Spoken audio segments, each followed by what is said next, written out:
there we go.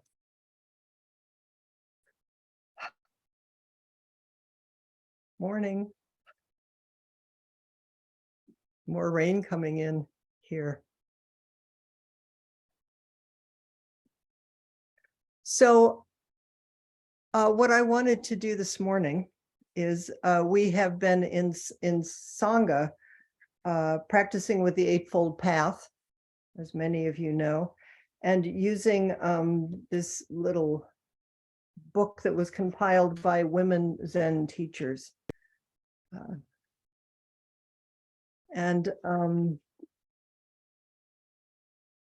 The chapter on right intention, Mary Mycene, a friend, brought forward Dogen's Eihei Kosu Hotsugamon. And we've had it in the newsletter the past couple of weeks and didn't have a lot of time to spend with it in Sangha. So I wanted to do that today because it's very beautiful. And I also am hoping, I want to interweave it with Mahavajapati, our first woman ancestor. This time of year, Sanghas all over the world celebrate her, do a service for her. I was thinking we won't do that today, but maybe we'll do that on Tuesday. We'll bring her forward, Mahavajapati of great intention, whose fierce and courageous heart inspires me maybe every moment of my practice. And certainly her great effort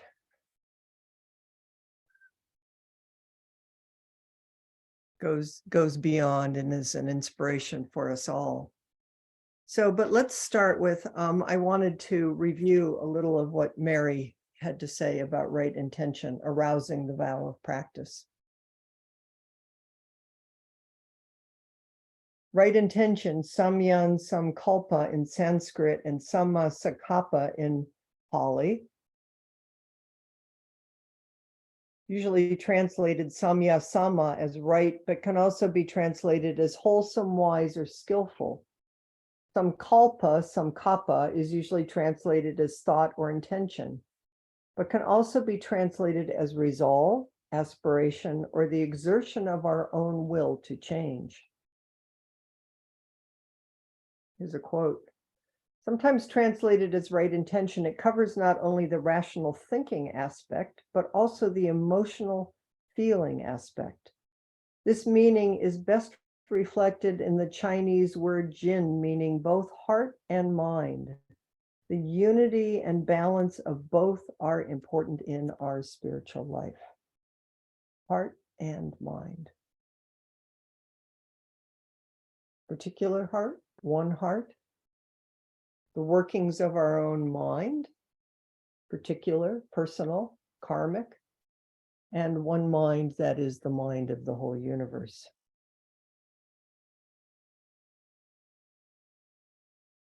Venerable Shichi Buku says, right intention is very much a practice for our lives.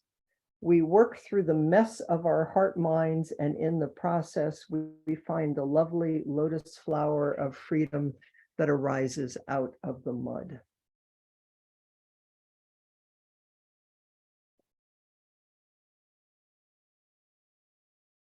Another word for aspiration is vow. So here I'm going to turn to, and I think what I'll do is I'll chant first the Eihei Kosu Hotsugamon, and then I want to take it apart, word and phrase by phrase. But here we go. We vow with all beings, from this life onward, throughout countless lives, to hear the true Dharma, that upon hearing it, no doubt will arise in us, nor will we lack in faith. That upon meeting it, we shall renounce worldly affairs and maintain the Buddha Dharma. And that in doing so, the great earth and all living beings together will attain the Buddha way. Although our past evil karma has greatly accumulated, indeed being the cause and conditions of obstacles in practicing the way, may all Buddhas and ancestors who have attained the Buddha way be compassionate to us and free us from our karmic effects, allowing us to practice the way without hindrance. May they share with us their compassion, which fills the boundless universe with the virtue of their enlightenment and teachings. Buddhas and ancestors of old were as we. Buddhas and ancestors of old were as we, and we in the future shall be Buddhas and ancestors. Revering Buddhas and ancestors, we are one Buddha and one ancestor, awakening Bodhi mind. We are one Bodhi mind. Because they extend their compassion to us freely and without limit, we are able to attain Buddhahood and let go of attainment. And therefore the Chan master Lung Ya said, those who in past lives were not enlightened will now be enlightened. In this life, save the body, which is the fruit of many lives. Before Buddha's enlightenment, they were the same as we. Enlightened people of today are exactly as those of old. Quietly explore the farthest reaches of these causes and conditions, as this practice is the exact transmission of a verified Buddha. Confessing and repenting in this way, one never fails to receive profound help. One never fails to receive profound help from all Buddhas and ancestors. By revealing and disclosing our lack of faith and practice before the Buddha, we melt away the root of transgressions by the power of our confession and repentance. This is the true and simple color of true practice, of the true mind of faith, and of the true body of faith.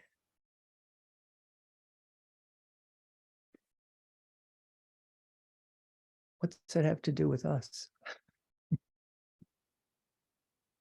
Okay, let's take this apart a little bit. The first line, we vow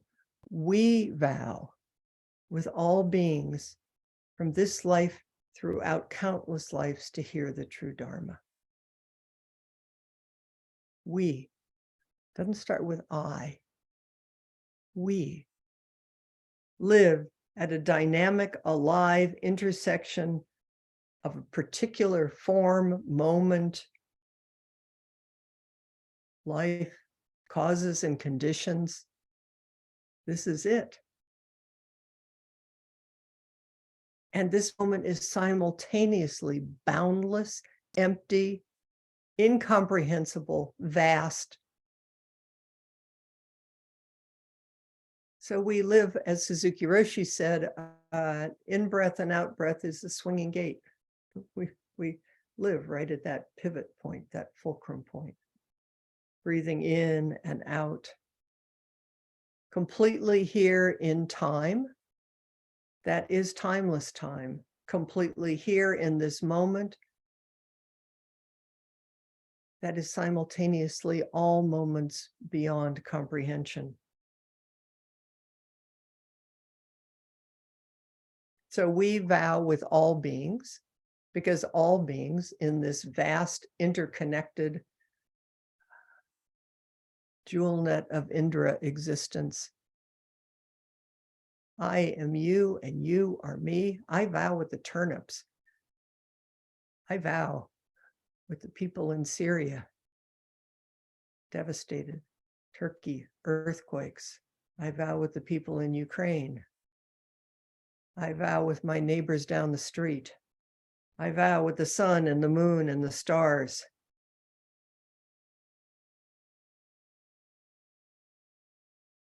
To hear the truth, to want to live fully all the way through.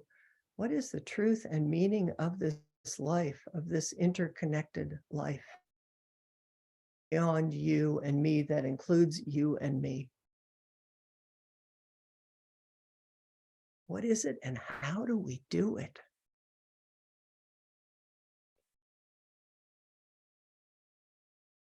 So the next line may be a little, might have found some things arising in your body mind, that upon hearing it, I would suggest hearing is Kuan Yin hears the cries and sounds of the world. That upon hearing deeply the entire body, heart, breath, the cries and sounds of the world, that upon hearing this, no doubt will arise in us, nor will we lack in faith.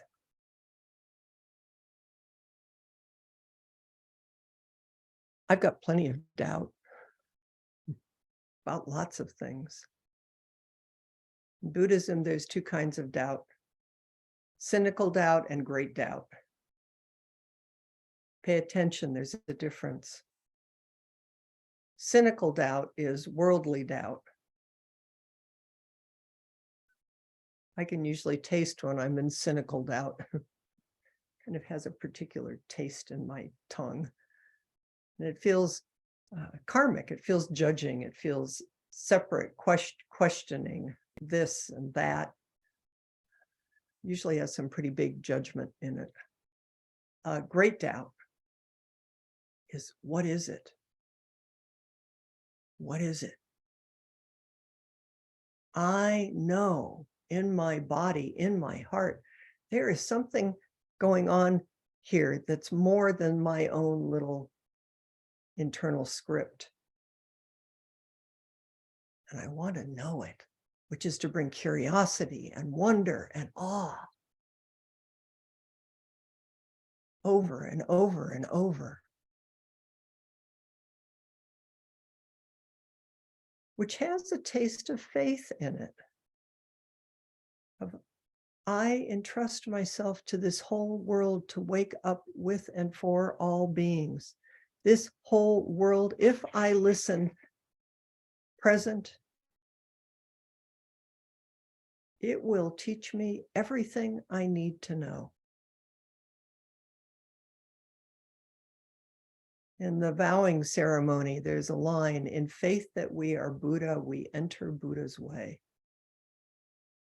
In faith that you are Buddha, I enter Buddha's way. In faith that this whole world is Buddha, is goodness, is alive, is flowing.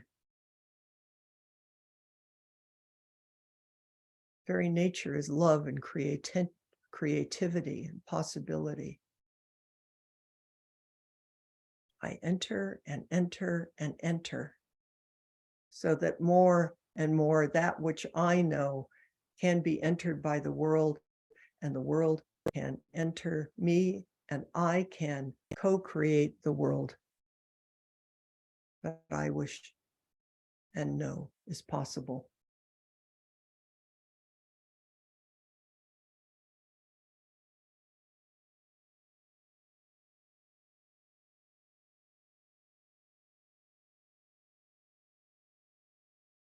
So faith is to see each person as Buddha.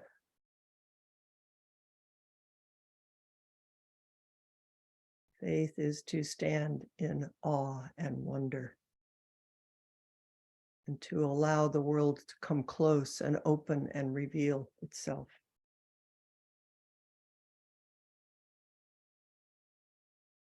Come close, intimate. It says here, uses the word meeting, that upon meeting it,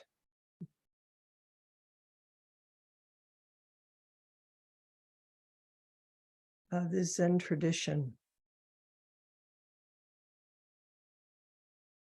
the root, the heart of the tradition is meeting, meeting face to face, meeting warm heart to warm heart, meeting warm hand to warm hand. There's no gap. It's just here, just this. Meeting this moment as this moment comes forward to meet us. Because if we allow that, and if we hear the sounds and the cries of the world, we, like Avalokiteshvara, the only appropriate response is compassion, is love. Of how can I be here with this self, my own confusion? Ay, ay, ay. With all of you, with the world, with the news. Meeting is no gap, just here, just this body, just this Zazen body. That's what we're practicing today. Sitting, swinging gait on the earth, breathing in and out as we are breathed in and out. And then the more that we enact and embody this impossible, beautiful act of faith, there is no, the appropriate response, the immediate response over and over is to renounce worldly affairs. I don't want to set you up against me anymore.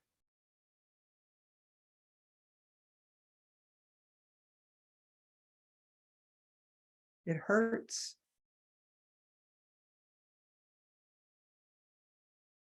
I don't want to set this me up against the world anymore. It hurts. I don't want to distance myself from the sounds and the cries of the world, because there is no distance. This is how I want to live forever. And so we help each other. That's what we do. That's what Sangha is. That's what practice is. That's what days like today are. Walking side by side, not above, not below, not turning away. And then Dogen says, and in doing this, the great earth and all living beings together will attain the Buddha way. That's how powerful we are.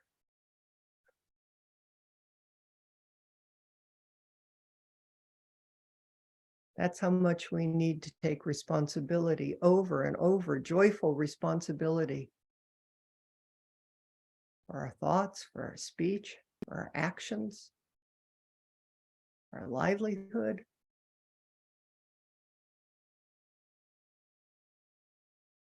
Because we are each at the center of the whole world. And everything is at the center of the whole world. And it matters deeply, deeply how we live. The entire world is Buddha's body. My happiness is interdependent. It's embodied, it's precepts.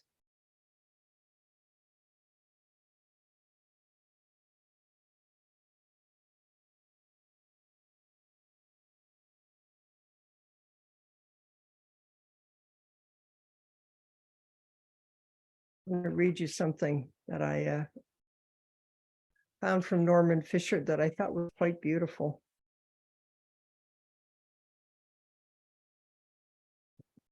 When Buddha sat down and touched the earth, he called on the earth goddess to be his protector.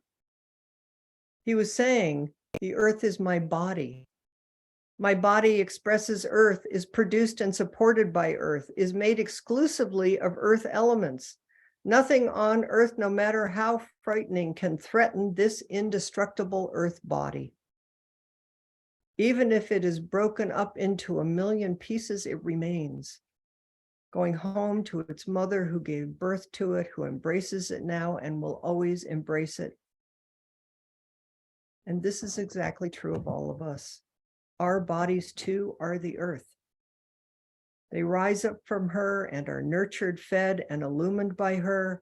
Our bodies are in constant touch with earth and return to earth, from which they have never parted. Our human bodies are expressions of the earth's creative force. Everything that makes human life, breathing, eating, elimination, perception, feeling, language occurs only in concert with earth. No thought would ever take place without the prior existence of earth. No thought would be unthinkable without air, water, fire, space, dirt. Even our abstract ideas, freedom, justice, happiness are nothing more or less than Earth's urge, the thought of wind, sky, water, and light. Nothing we think or do could ever be more profound or true than these natural elements, which are literally nothing more or less than our own bodies.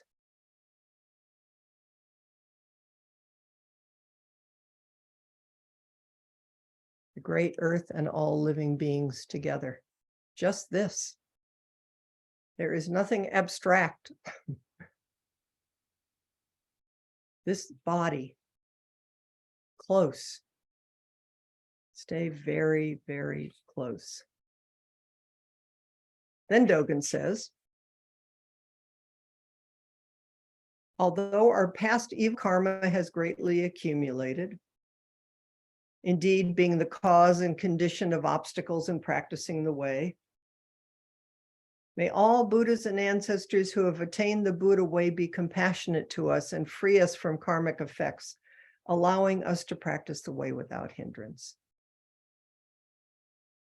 If you have a human body, if you are lucky enough to have a human body and a human life, there are causes and conditions. And you will sometimes do absolutely wonderful bodhisattva things, and sometimes you will cause harm.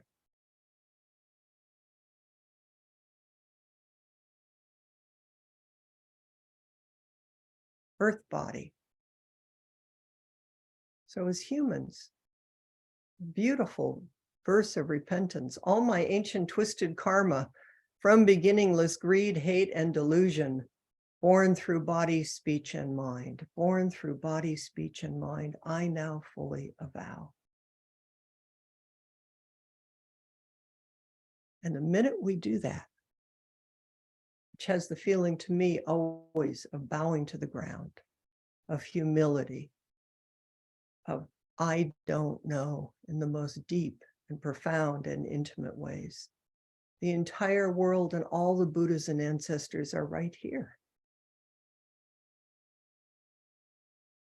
Avalokiteshvara with 1,000 hands and eyes is, oh, how can I help?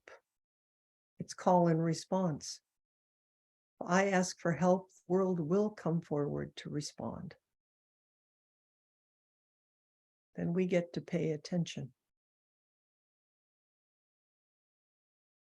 There's the great story, something about calling out for help and you're drowning. I think this is a Buddhist story. I can't remember. You're drowning and you call out for help and a log goes by and the response is no, that wasn't exactly what I wanted. Pay attention to what comes, which means being open and flexible, alive and present.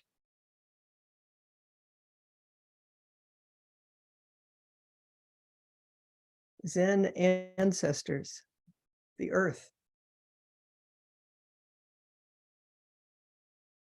Who knows what she will send or what it might look like? Sharing, as Dogen says, their compassion, which fills the boundless universe with the virtue of their enlightenment and teachings.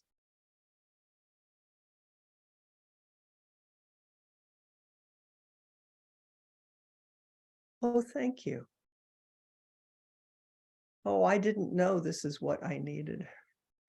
I don't think I like what you just sent. Or, oh my goodness, I never ever imagined that this kind of emotion, this kind of abundance and generosity was even possible to begin to receive. Breathing in and out, swinging gait.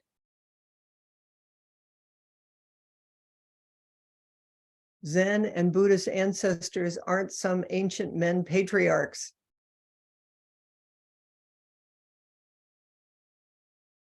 It's the whole world. It's the earth. It's right here. Buddhas and ancestors of old were as we, and we in the future shall be Buddhas and ancestors. Revering Buddhas and ancestors, we are one Buddha and one ancestor, a waking Bodhi mind. We are one Bodhi mind. We are Shakyamuni Buddha sitting down on the earth.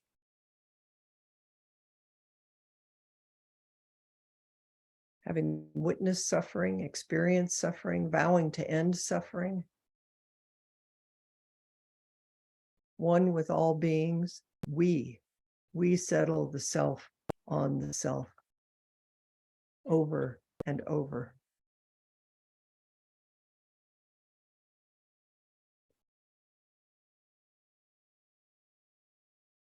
Therefore, Chan Master Lung Ya said, those who in past lives were not enlightened will now be enlightened.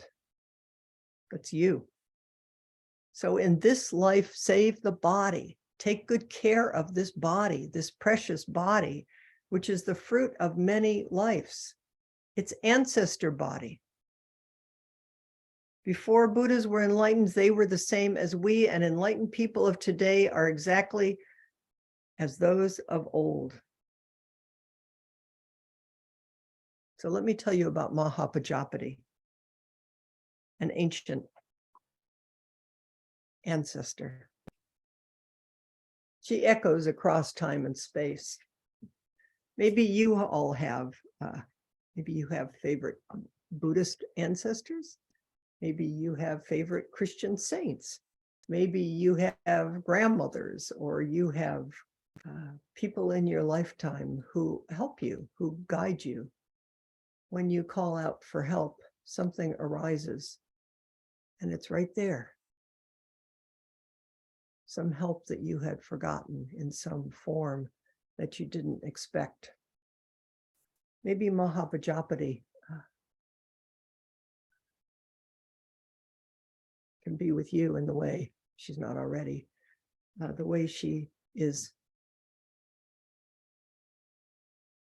for me.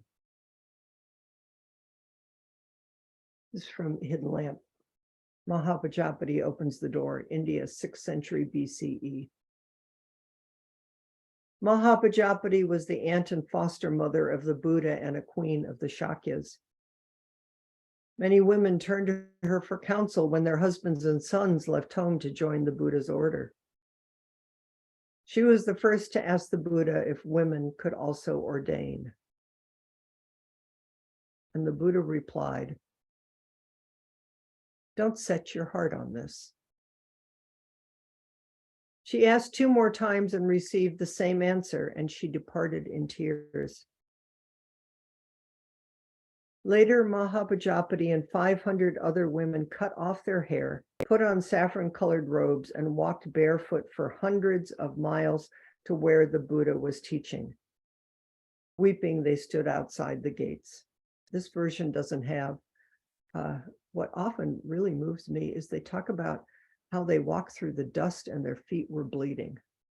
They walked on the earth in this body with a really deep determination. Ananda saw them outside the gate and asked Mahapajapati, "Why are you crying?" And she responded, "Because the Buddha does not permit women to ordain." Ananda went to the Buddha and said, "Oh, here it is. Your aunt is standing outside with swollen feet, covered with dust, crying because you do not permit women to ordain. It would be good, Lord, if women had permission to ordain." The Buddha replied, "Enough, Ananda. Don't set your heart on this." Ananda asked 2 more times to no avail. And then he asked, "Are women able, Lord, to fulfill the full fruits of the way, even arhatship?" And the Buddha answered, "Yes, Ananda, they are." Since women are able to realize perfection, and since Mahapajapati was so kind to you, caring for you and suckling you at her own breast, surely it would be good if women were allowed to ordain. The Buddha relented and the Sangha of women was born.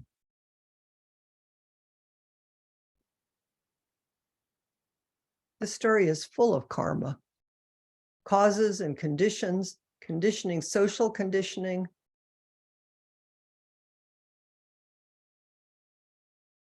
That we wish was done in this time, complete in this time. We know it still ripples to this day as women, many of us in women's bodies.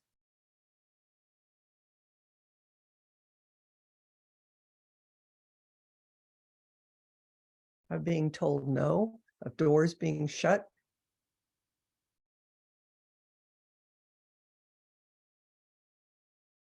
Mahapajapati cried out for help in her own body. With 500 others, walked in the dust, barefoot, with a really deep heart of yearning, not turning away, because something in her knew, maybe,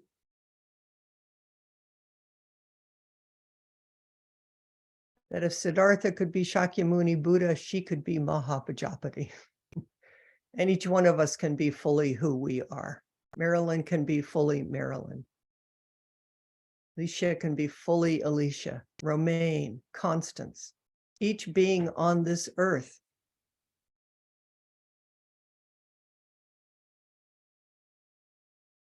Dogen says, explore the farthest reaches of these causes and conditions, as this practice is the exact transmission of a verified Buddha. Confessing and repenting in this way, one never fails to receive profound help from all Buddhas and ancestors. Each of us. This is what Thanissara in her commentary here says about Mahapajapati. Let us take courage from Mahapajapati, who was victorious because she kept her heart set. This is a courageous heart, knowing heart, depth of intuition heart, beautiful heart, profoundly listening heart, ancient pulse of the earth heart, devoted heart, radical heart that loves all beings. This is Prajnaparamita heart, which does not waver even though it trembles in the face of unimaginable suffering. This is the heart of staying true to the precious Dharma to the end of all times. This is Eihei Kosu Hotsugomon. This is a life of devotion, of fierce devotion. Homage to you, Mahapajapati. We follow your benevolent and wise calling. Keep your heart set on this.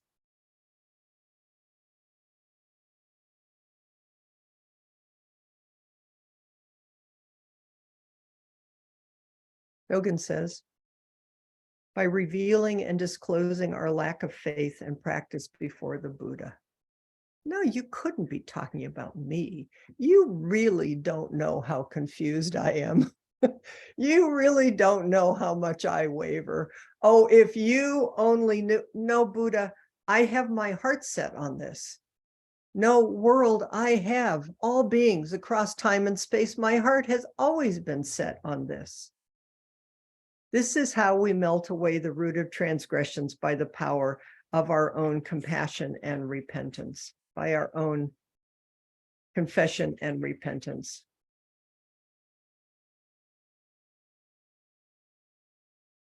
It's an act of faith. It's a profound act of faith, of believing in the whole world and that everyone can know happiness. This little being here can know happiness, although it may not be the way we think it's going to look.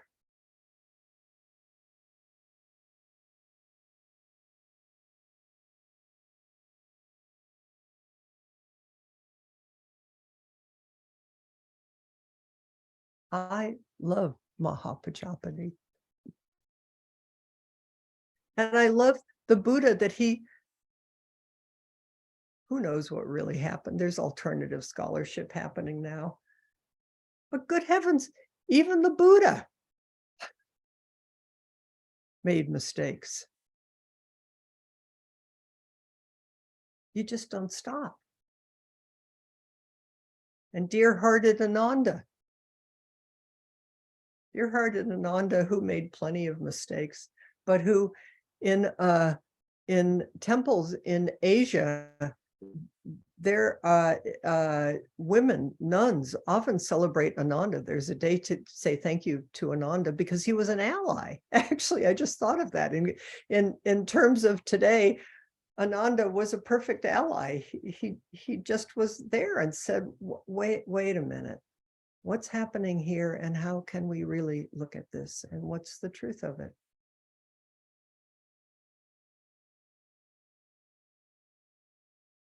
And the Buddha being a Buddha and a human being, maybe a little stubborn. No. But Ananda didn't give up 3 times.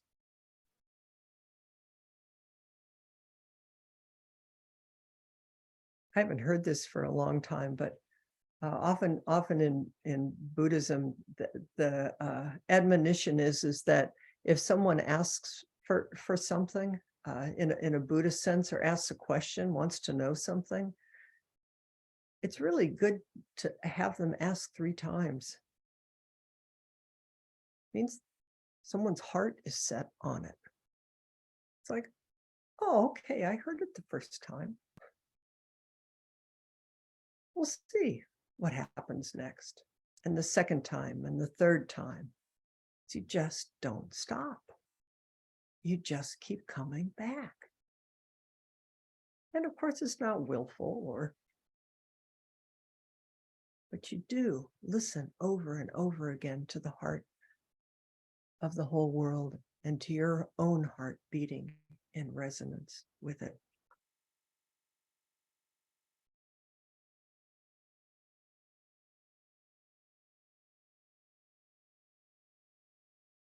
Mahapajapati's courageous heart, knowing heart, depth of intuition heart, beautiful heart, profoundly listening heart, ancient pulse of the earth heart, devoted heart, radical heart, heart that loves all beings, prajna paramita heart, which does not waver even though it trembles in the face of unimaginable suffering.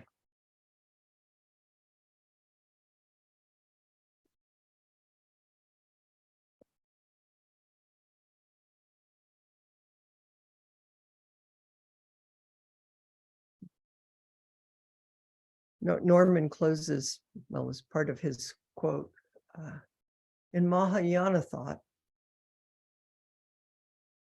the body of the Buddha, deep heart body, is asserted and celebrated. It is transfigured through faith into the Bodhisattva body, the Buddha body, the perfect, eternal, beautiful body hidden in the earthly body of impermanence and decay.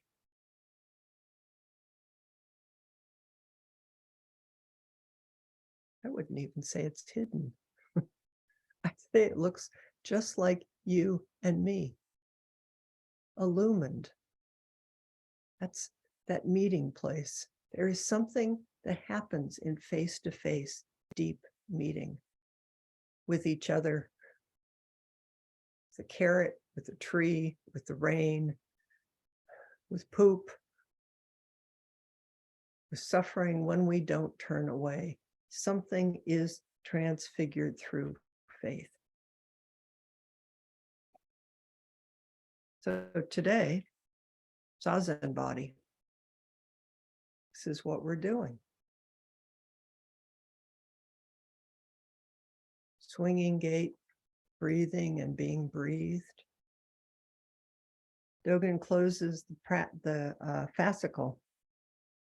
This is the pure and simple color of true practice, of the true mind of faith, of the true body of faith. This is the pure and simple color of true practice, of the true mind of faith, of the true body of faith.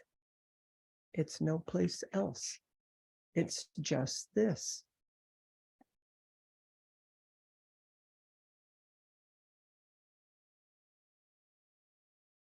Living, breathing human beings, devoted to awakening Bodhi mind, the mind of compassion, confessing and repenting, falling down and getting up,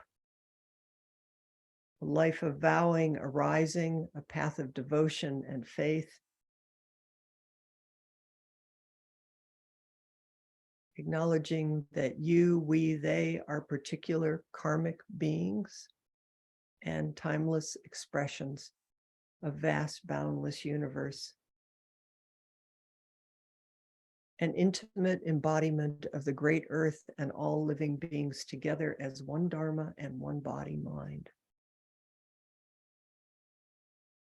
Waking up and living, our feet on the earth, sometimes dusty, sometimes dancing, sometimes bleeding,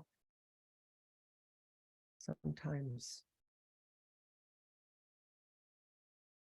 leaping with joy, leaping over, leaping beyond. This is the pure and simple color of true practice, of the true mind of faith and the true body of faith. One thing that's interesting to me is the Hotsugamon.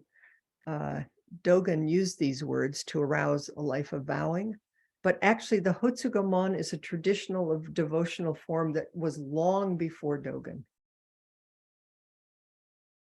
To me, this is an expression of an ancient heart, mind, of what it is to be truly human. Dogen saw it and recognized it. Returning to awareness of the body and the breath over and over again, over the course of one sitting or many sittings for years, decades, a lifetime, interrupting the usual flow of thinking profoundly based on the assumptions of a discrete self inhabiting a unitary body.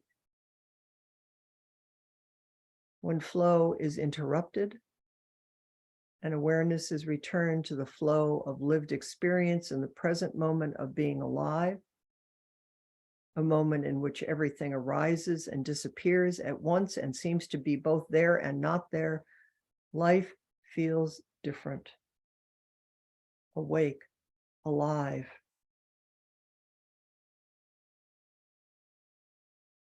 And if you practice for a lifetime,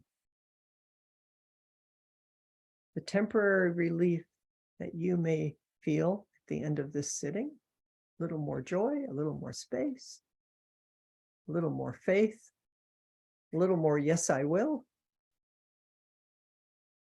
Suzuki Roshi said, if you think you can or can't do the precepts, it's just delusion. It's just each moment, just yes, I will. That's all. Yes, I will. Set your heart on it. Yes, I will. Don't know, and yes, I will. The sense that the body is more than the body and that your life is more than your life becomes a conviction and a calm confidence in the body itself, and therefore also in the mind. Also in all beings. Also in the true nature of suffering.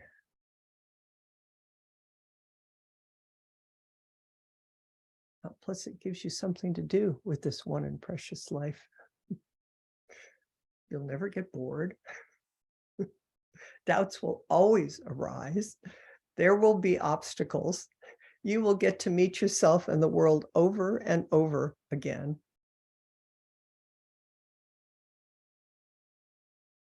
And more there is just gratitude and joy. And thank you. Thank you. Thank you, Buddha. Thank you, world. Thank you, all things, for awakening me as I awaken with you, as we all we vow with all beings from this life on throughout countless lives to hear the true Dharma. What is it? I hear the sound of rain right now. Keep your heart and body and mind wide open today. What do you hear?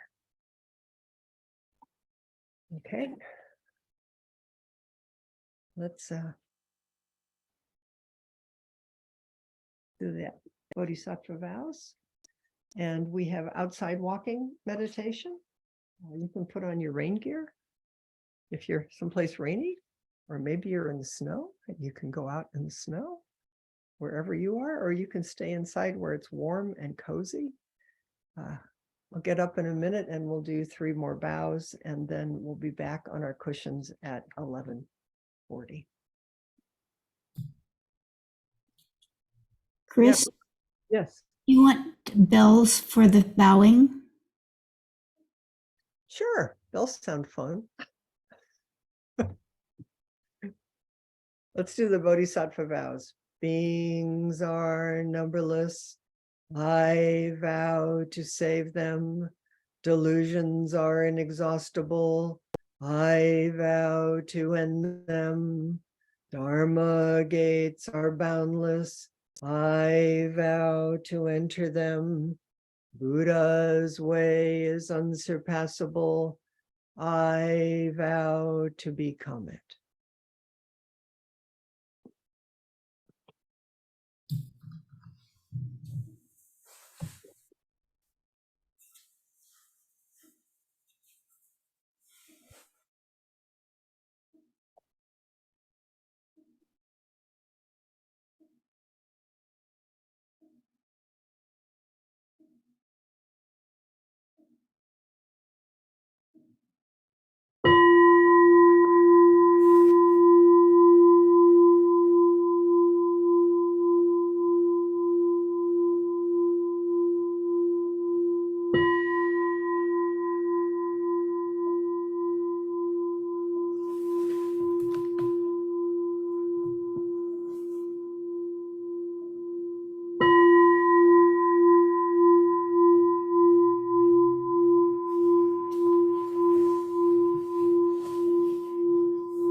Echoing happening or a buzz. Do you guys hear that?